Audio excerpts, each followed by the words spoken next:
Greetings everyone. Today I'll be going over setting up Jupyterlab on your machine and creating and debugging your first Jupyterlab notebook. Also, I'll be going over all the commands that you'll ever need in Jupyterlab. So we're going to start off by first installing Chromium. Chromium is just like Chrome, with the exception that it's open source. And one of the reasons why I like Chromium is because it does a really great job rendering the GUI of Jupyterlab. All right, so first I just update it just to make sure that all my dependencies are there, and then I'm going to do the installation of Chromium.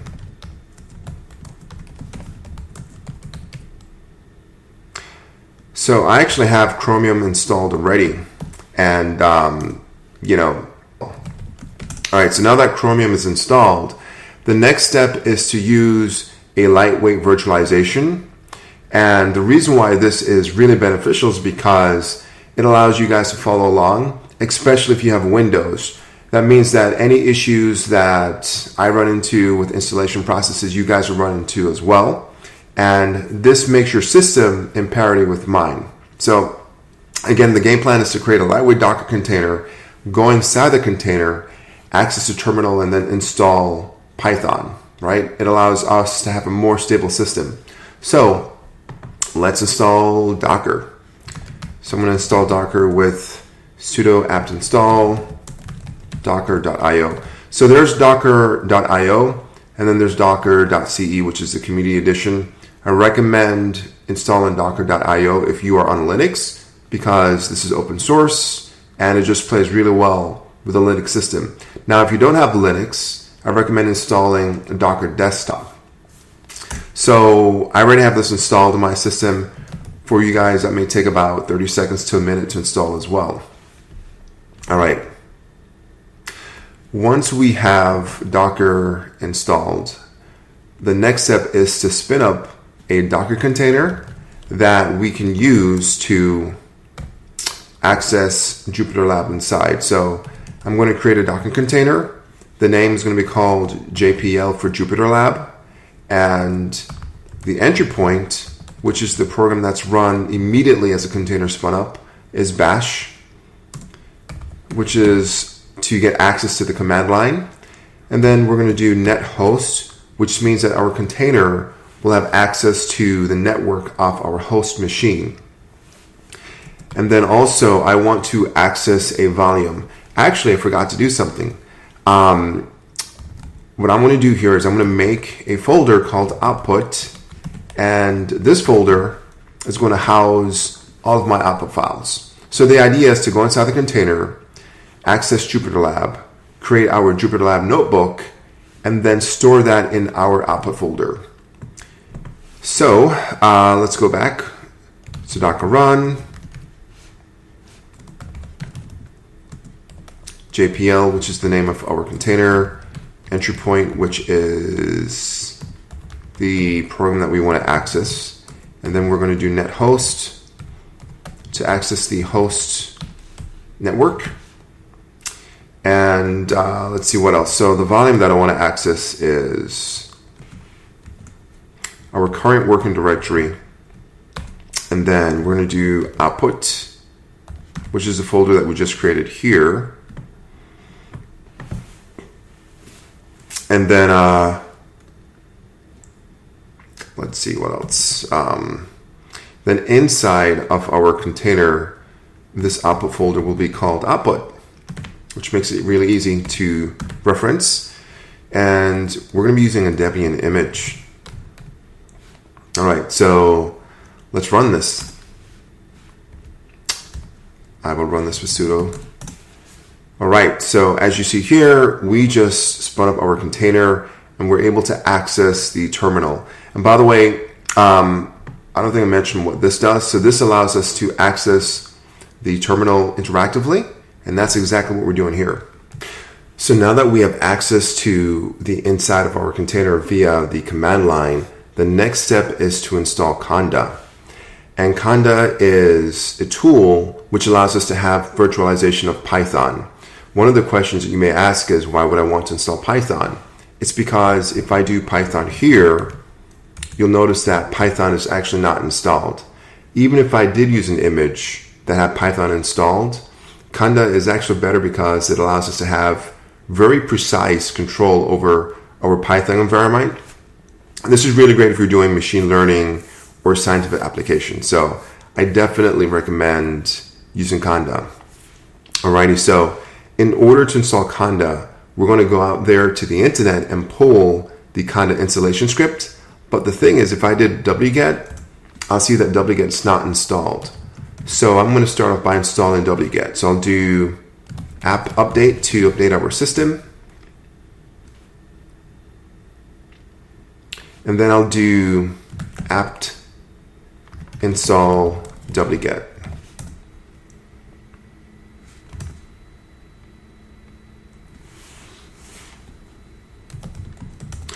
All right, so now that we have wget installed, we can pull that installation script for Conda. So we'll do wget and https and repo.anaconda.com/miniconda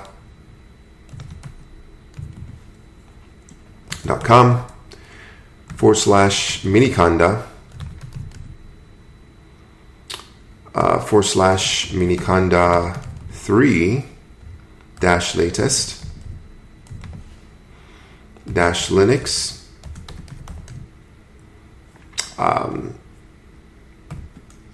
-x86 _64 -.sh.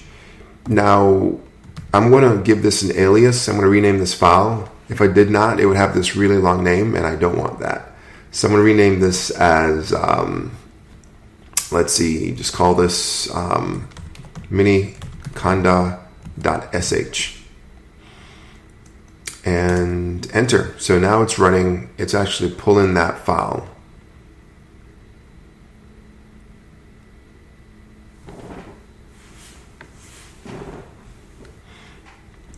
All right, awesome. So it's finished. Here we have the Miniconda script. Alrighty, so now that we have downloaded the Miniconda 3 script, the next step is to run it to install Conda. So we're going to do bash miniconda.sh -b-u -p, and I want to install this as in a folder called Miniconda 3.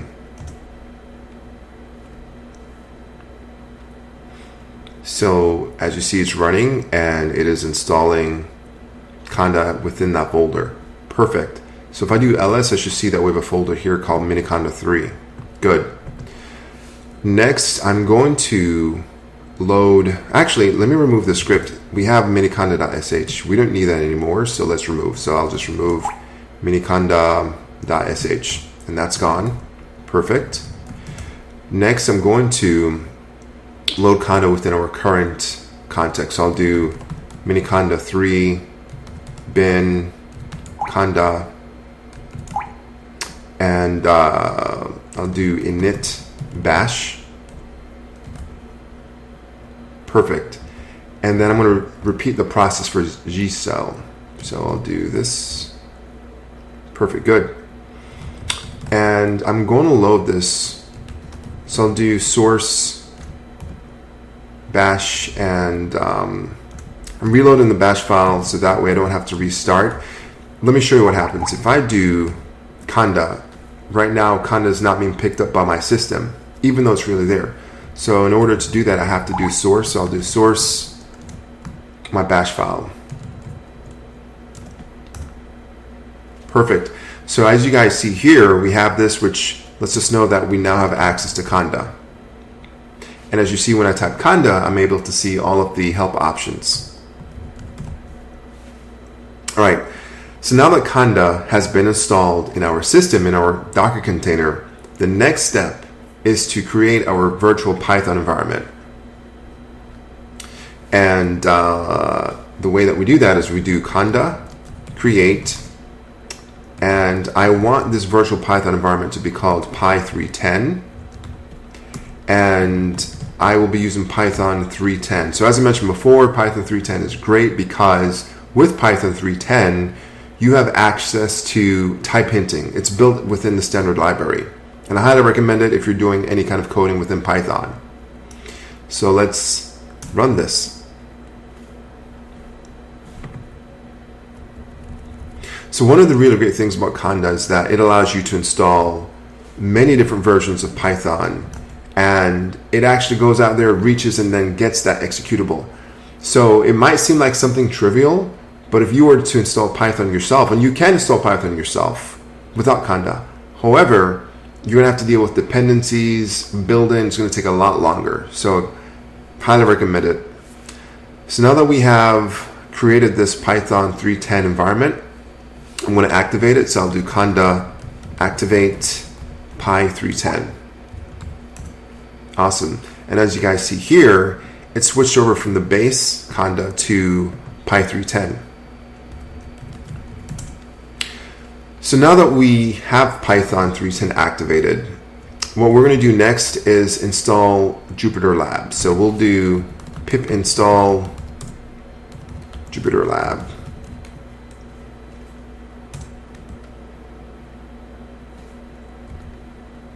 And I misspelled. Let's try that again. All right, it's working awesome.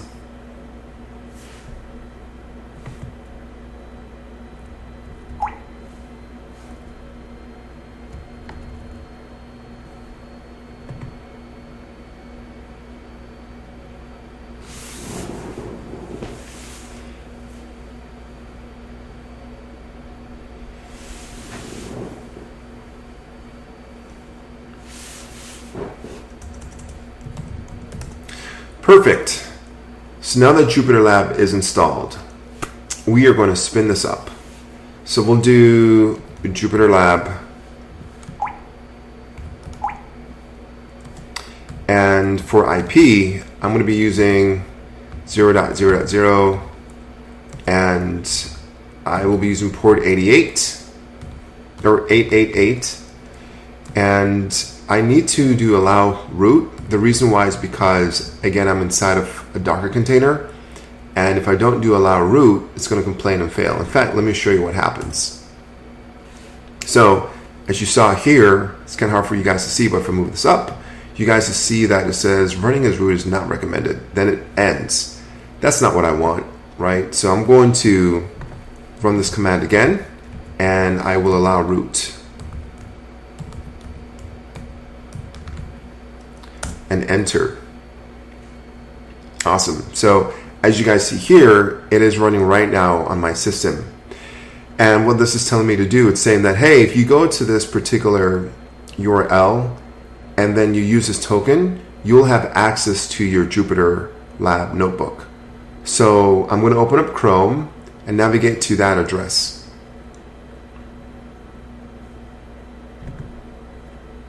Here it is. So we have, let's see, 0.0.0.0 and port 8888, and voila, we have Jupyterlab. Now, if you guys recall, in order to get access to this, I have to use a token. So let me go back to my terminal, and I'm going to copy that token, which is right here.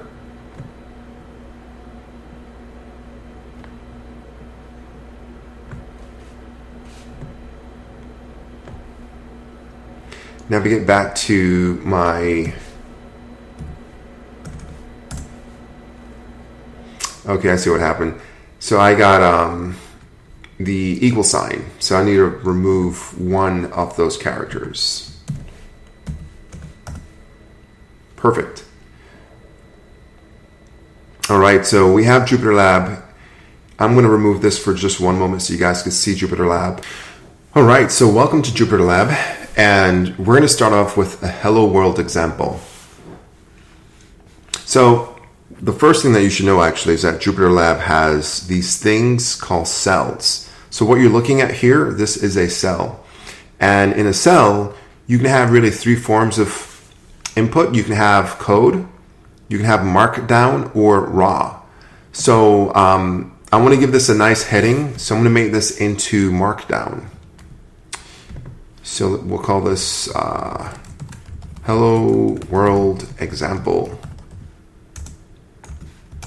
All right.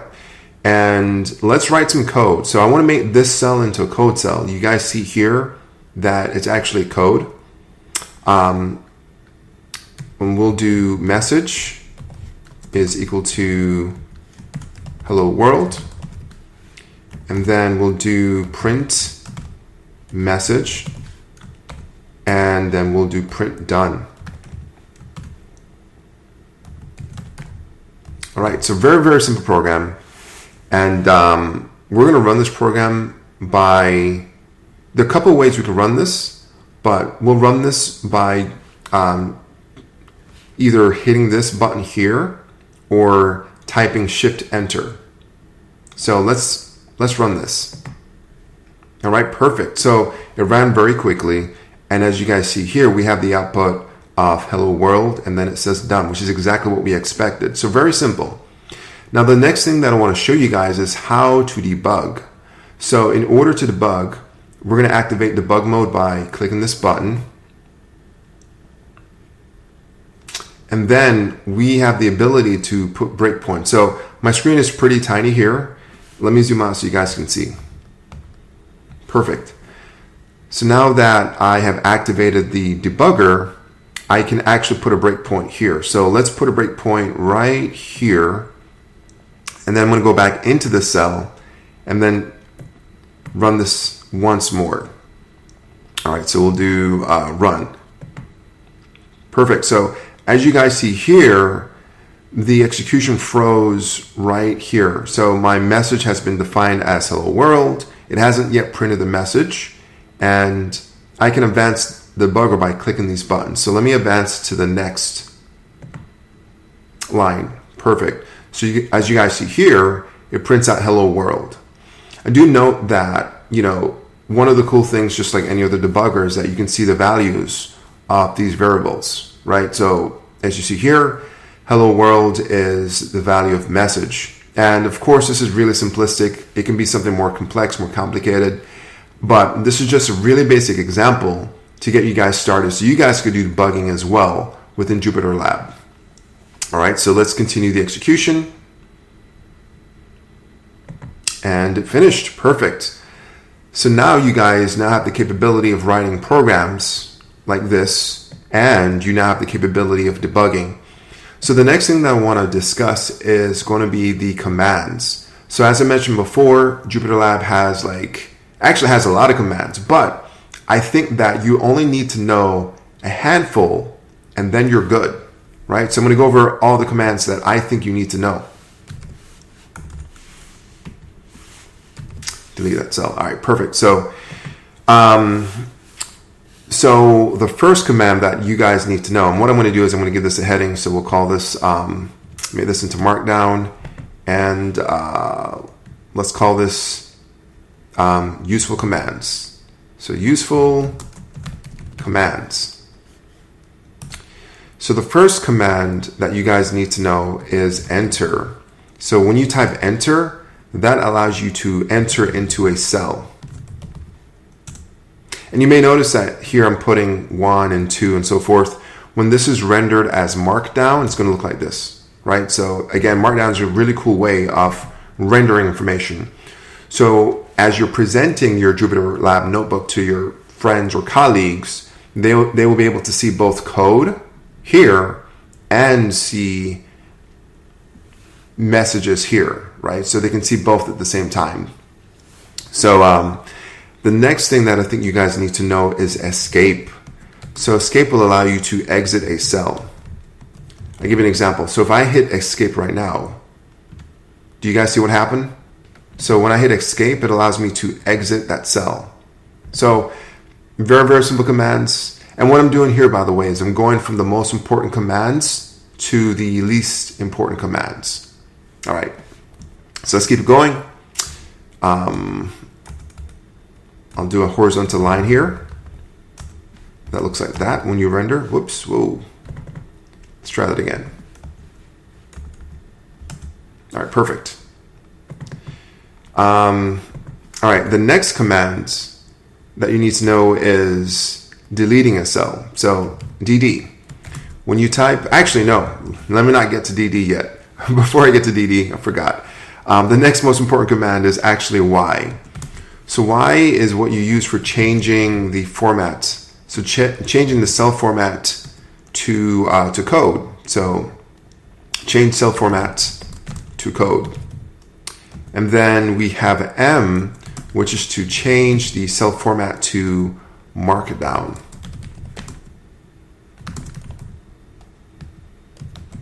Right? So I'm going to do escape to exit the cell, and I want to show you something. So here we are not at the cell. If I type this as, right now this cell is marked down, how do you know? You can kind of look and tell, but if you can't tell, you can go here in the drop down, you can see that it's marked down. But let's say that I wanted to change this cell into code. What I would do is I would type Y, and let me show you what it looks like. So when I type Y, you guys see that it's now in its code format. You have numbers here. You have everything looking like it's code. And if you try to run this, it's not going to work because this is not valid Python code. But the whole point is showing you that this is now code, right? Now, if I want to go back to Markdown, I would exit the cell by hitting escape.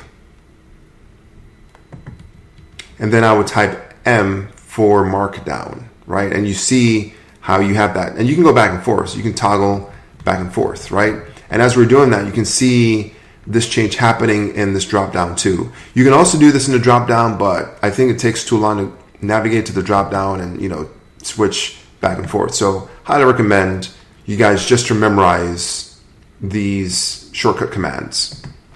Right, the next set of commands that I think you guys need to know is DD. So DD is for deleting a cell. So delete cell. And A is for adding cell. So you can add a cell above. So I'll show you guys these commands in one moment. Let me just write them down first. And then B is for adding a cell below the current one. So let's try, I'm going to scroll down real fast. Let's exit this, and then we'll try, let's try A to add a cell above.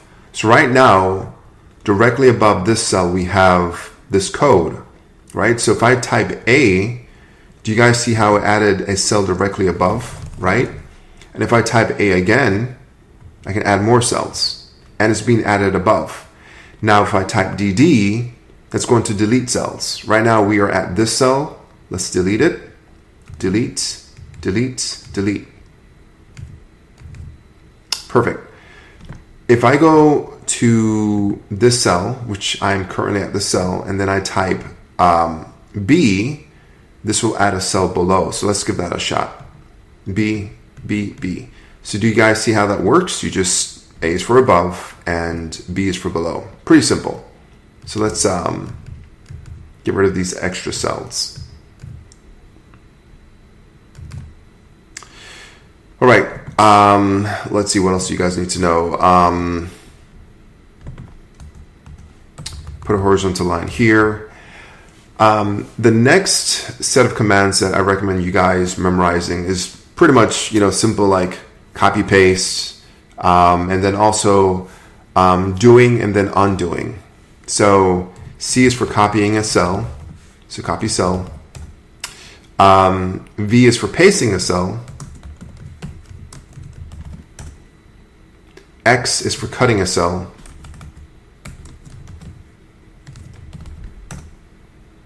Z is to undo a cell, or just undo period. And then you can do Shift Z to redo. I think the last thing that you guys would need to know is how to restart the kernel. So with Jupyterlab, there's this concept of the kernel.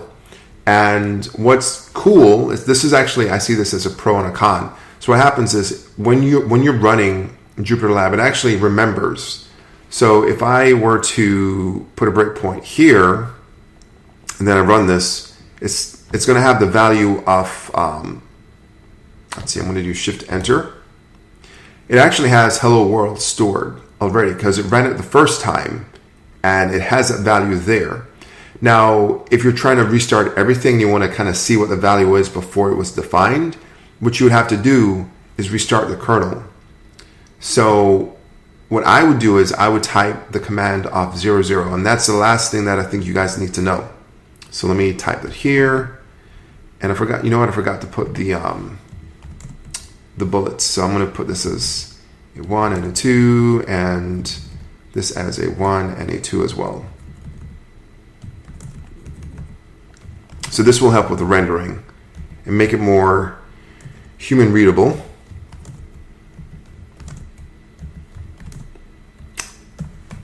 Perfect. And we'll do a horizontal line. So 00 restarts the kernel. And I'm going to show you why that's beneficial in a moment.